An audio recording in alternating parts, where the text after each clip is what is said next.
Now, ladies and gentlemen, E3 is a very busy time, and fortunately, things don't get quite on the border of mayhem here. However, Saints Row III is a different story, and with me is Greg Donovan to talk about Saints Row III, a game where mayhem is the least of your worries. That's right. It is definitely pushing the envelope there. Excellent, Greg. Now, Saints Row, third entry in the Saints Row series. Saints Row 2, obviously open world action game. Lots of craziness going on. One of these games we used to gather around in the office and just see, just start throwing people into the river or try to fly planes with no clothes on. Like right. Silliness, just real open world playground kind of stuff. Is that what you're going for with Saints Row the third as well? Yes, and then some. I would say that I think Saints Row 2 solidified its identity of being over-the-top gameplay. Yeah. We wanted to take that theme and that vision and prescribe it to everything, the whole experience. And I don't mean to interrupt you now, but there's already mayhem going on right now. There's, indiscriminate punching in the groin. One of the great things about the open world games is the sandbox gameplay, and our philosophy with the whole over the top is, why let players just punch pedestrians when you can take them down by flying takedowns and punching them in the nuts, and then strike a pose afterwards, which is really what makes it. There's a certain unique blend of humor that is very indicative of the franchise, and it certainly comes off very well, we think, in this third iteration. And just one of the things that makes it such delightful mayhem. Now, what we're watching here is a big length of excellent B-roll you guys have brought by. So we're going to sort of, if you folks have questions on what's going on, Greg's happy to answer them.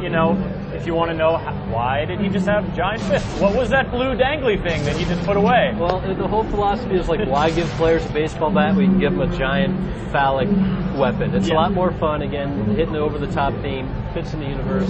Some fun physics at play, too. Well, coming up here's something great. This section of the city is owned by the Luchadors, one of three gangs of the antagonists in the game. Well, first we're actually going to, meet with some of the citizens of Steelport. Just have a local dance-off. Yeah, we've got... Because you don't always want to punch someone until they explode. Sometimes you want to dance. Right, when they look like that. But you get a reward if you take these guys out. And then you could do it with an AK-47, but let's do it with calling in an airstrike. Who says close air support is just for military conflict? It's like we're giving players these types of weapons from the very beginning of the game. We think it fits. It's fun.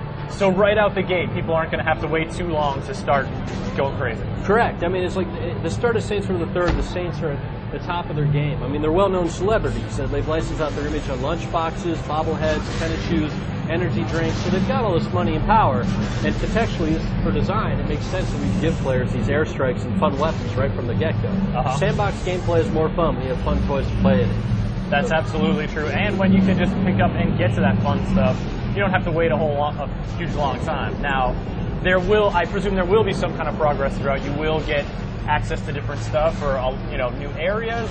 Talk to me about how the game changes as you play. Right. Okay. So the basic backstory is that there's this group called the Syndicate. The Syndicate is made up of three gangs. They are a conglomeration of very powerful gangs. They ask the Saints to join them. The Saints say, no way, we want to be by ourselves. That creates the initial conflict. They kidnap the Saints, who bust out of their private jet and land in their city. It's called Steelport. Saints Row the Third takes place in a completely new city called Steelport. And the main setup is the Saints are lost in Steelport. They need to figure out who the Syndicate are and take them out and show the world that the Steelport belongs to the Saints, not the Syndicate. And now while we're talking about Steelport, we actually have a question coming in from Edwin in Orlando, who wants to know about the relative size of Steelport versus Stillwater, the location for Saints Row 2. Yeah, I get a lot of questions about city size. It's always been interesting for me. We never set out and saying it needs to be X miles by X miles square. For us, the new tech, it's been does the city feel right for the game? Yep. We didn't want to create a city based on New York and retrofit gameplay in there. We had our level designers and our artists working together and make sure that the space that we created complemented the gameplay. So I honestly don't know how big it is. I will tell you that it's certainly big enough. You're going to see here there's flying vehicles. You can fly through it, and you're going to have more than enough area to explore. Excellent. Now, we've got one player playing right now in the B-roll, but one of the great things about Saints Row 2 was drop-in, drop-out cooperative play. Right. Is that making a comeback in the third? Absolutely. We think that model was, press and players alike really liked it. Seamless drop-in, drop-out. Come in anytime you want. We're not messing with it. We're making sure that is definitely a standout feature in Saints Row the Third. And so far we've seen tanks. We've seen this hot car here. Luke from Wales wants to know if helicopters are back.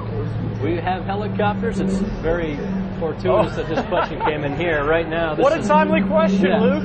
If driving's not your thing, we got flying vehicles. This is a VTOL, vertical takeoff and landing, equipped with laser beams, heat-seeking missiles. The great thing is you can switch between hover Who wants and a jet. helicopter when you can have the Stag VTOL jet? But press of a button, you'll go right into jet mode here. This thing's incredibly fun to fly. Are we getting a glimpse now with these skyscrapers in the background of just how big Steelport is? Yeah, exactly. That gives you that's a skyline. Those are the hero buildings. These are those really tall hero buildings. Each one is owned by a gang in the syndicate. And what's great as far as customization goes, as you progress through the game, you'll be able to customize your own section of the city skyline, create your own stronghold, so you can create your own super skyscrapers at the edge of the island. Oh, excellent. Yep. And now, if you're creating your own skyscraper, do you have any artistic direction over those, perhaps to make them inspired by a favorite melee weapon? No. Well, I think certain age ratings groups would think we were pushing things a little too far there. So the important thing is like you're able to select the different sizes as well as we're combining function and form. So you'll get like a helicopter pad as part of your upgrade.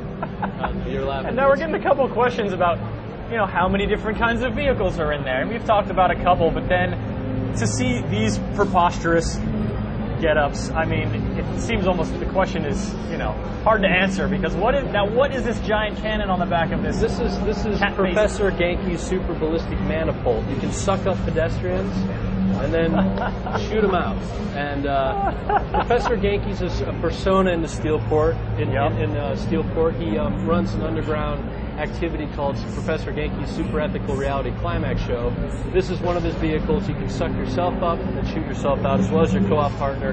These are the type of over-the-top weapons that we think are very unique, not only to other video games, but even Saints Row 1 and 2.